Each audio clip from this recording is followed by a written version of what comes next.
हे दोस्तों, welcome to English जानो YouTube channel. I hope आप सभी अच्छे होंगे। तो चलिए आज का लेसन स्टार्ट करते हैं। आज हम जानेंगे विल टाइम वर्ड के बारे में। इंग्लिश में विल बहुत ज़्यादा यूज़ होता है। ये इस लैंग्वेज के 5 बेसिक रूल्स में से लास्ट रूल है। इससे पहले हम do, does, is, am, are, has, have और डिड के रूप में 4 रूल पढ़ चुके हैं। ये 5 रूल्स बहुत इम्पोर्टेंट है। ऑलमोस्ट सारी इंग्लिश इन रूल्स पर ही टिकी हुई है। आइए विल का लॉजिक समझते हैं। जब भी किसी एक्शन को फ्यूचर टाइम में करने के लिए इमेजिन किया जाता है, एग्जाम्पल खाऊंगा, पीऊंगा, सोऊंगा, जाऊंगा, एटसेट्रा, तो ऐसे सेंटेंसेस को बनाने के लिए हमारे पास रूल होता है। Doer plus time word plus action की फर्स्ट फॉर्म। इस रूल को अच्छे से समझ लीजिए। आइए एक बार फिर रिपीट करते हैं। Doer plus time word plus action की फर्स्ट फॉर्म। इस तरह के वाक्यों में टाइम वर्ड के रूप में विल का प्रयोग होता है। ध्यान रहे, मॉडर्न इंग्लिश में सभी के साथ विल का यूज़ होता है। अब हमारे पास रूल है, टाइम वर्ड है, तो देर किस बात की, आइए पहला सेंटेंस बनाते हैं। मैं खाना बनाऊंगा। इंग्लिश में खाना बनाने के लिए कुक फूड यूज़ होता है, तो हमारा सेंटेंस हो जाएगा डूअर यानी आई, टाइम वर्ड यानी विल, एक्शन की फर्स्ट फॉर्म यानी कुक फूड। हमारा वाक्य रेडी हो गया। अब नेगेटिव सेंटेंस बनाते हैं। लॉजिक, नेगेटिव वाक्य बनाते समय टाइम वर्ड के बाद नोट जोड़ देते हैं, तो हमारा वाक्य हो जाएगा मैं खाना नहीं बनाऊंगा।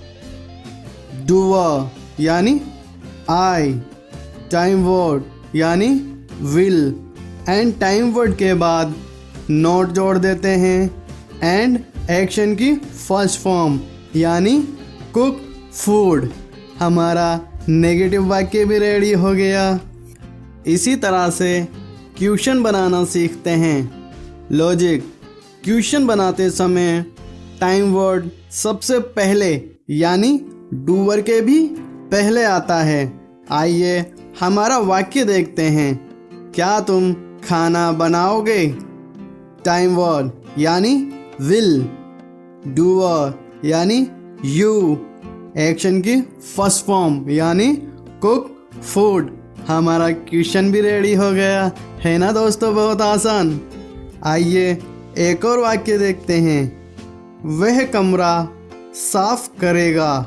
अब इंग्लिश में कमरा साफ करने के लिए क्लीन द रूम यूज़ होता है, तो हमारा सेंटेंस हो जाएगा डूअर यानी ही, टाइम वर्ड यानी विल, एक्शन की फर्स्ट फॉर्म यानी क्लीन द रूम। हमारा वाक्य रेडी हो गया। आइए नेगेटिव बनाते हैं। वह कमरा साफ नहीं करेगा। डूअर यानी ही, टाइम वर्ड यानी विल एंड टाइम वर्ड के बाद नॉट एंड एक्शन की फर्स्ट फॉर्म यानी क्लीन द रूम। हमारा नेगेटिव भी रेडी हो गया। आइए क्वेश्चन बनाते हैं। क्या वह कमरा साफ करेगा? टाइम वर्ड यानी विल, डूअर यानी ही, एक्शन की फर्स्ट फॉर्म यानी क्लीन द रूम। हमारा क्वेश्चन भी रेडी हो गया। अब हम सिंपल, नेगेटिव एंड क्वेश्चन के सेंटेंसेस बनाना सीख चुके हैं, तो आइए एक छोटी सी एक्सरसाइज करते हैं कन्वर्सेशन के रूप में। एग्जाम्पल, क्या तुम मैच देखोगे? अब इंग्लिश में मैच देखने के लिए वॉच मैच यूज होता है, तो हमारा वाक्य हो जाएगा टाइम वर्ड यानी विल, डूअर यानी यू, एक्शन की फर्स्ट फॉर्म यानी वॉच मैच। आइए नेगेटिव आंसर देते हैं। I will not watch match but he will watch match. हमने नेगेटिव वाक्य में विल के बाद नोट जोड़ा है रूल के अकॉर्डिंग। आइए एक और वाक्य देखते हैं। क्या वे दीवार कूदेगा? इंग्लिश में दीवार कूदने के लिए जंप दे वॉल यूज होता है, तो हमारा वाक्य हो जाएगा टाइम वर्ड यानी विल, डूअर यानी ही, एक्शन की फर्स्ट फॉर्म यानी जंप दे वॉल। आइए नेगेटिव आंसर देते हैं। He will not jump the wall but I will jump the wall. मुझे उम्मीद है आपका विल को यूज करने का लॉजिक क्लियर हो गया होगा। अगर नहीं तो इस वीडियो को दोबारा स्टार्ट से देखें।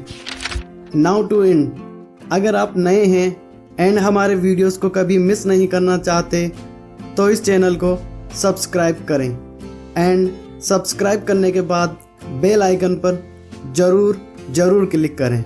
इससे जब हम न्यू वीडियो अपलोड करेंगे तो आपको उस वीडियो का नोटिफिकेशन आ जाएगा। लेसन के सारे वीडियोस देखने के लिए हमारे इंग्लिश जानो यूट्यूब चैनल के होम पेज पर जाइए।